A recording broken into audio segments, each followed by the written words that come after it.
क्या आप देश और दुनिया की खबरों से रह जाते हैं बेखबर? तो सब्सक्राइब कर लीजिए हमारे HT न्यूज चैनल को और बेल आइकॉन को दबाना मत भूलिएगा।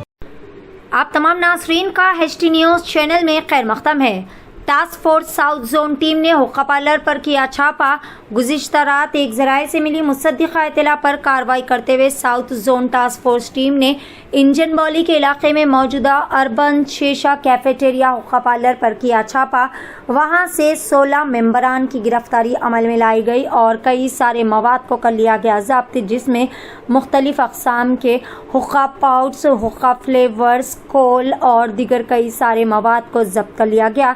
गिरफ्तार शुदा मुलजिमीन और जब्त शुदा प्रॉपर्टी को मजीद कार्रवाई के लिए शालीबंडा पुलिस के भी हवाले कर दिया। वाज़ेह रहे नाज़रीन के आजकल कई सारे नौजवान हुक्का पार्लर्स में रात देर गए तक वक्त गुजारते हुए अपनी सुनहरे मुस्तकबिल को तबाह व बर्बाद कर रहे हैं और वहां पर रात भर हुक्का पार्लर में गुजारते हुए कई सारी मुजरिमाना सरगर्मियां भी अंजाम दे रहे हैं। लिहाजा पुलिस की जानिब से और टास्क फोर्स टीम की जानिब से इस तरह के हुक्का पार्लर्स पर वक्तन फ़ौक्तन छापे करते हुए कई सारे नौजवानों की और हुक्का पार्लर के मुंतज़िमीन की गिरफ्तारियां अमल में लाई जा रही है। पेश है HT न्यूज़ चैनल की यह ख़ुसूसी रिपोर्ट।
क्या है ये? मीडिया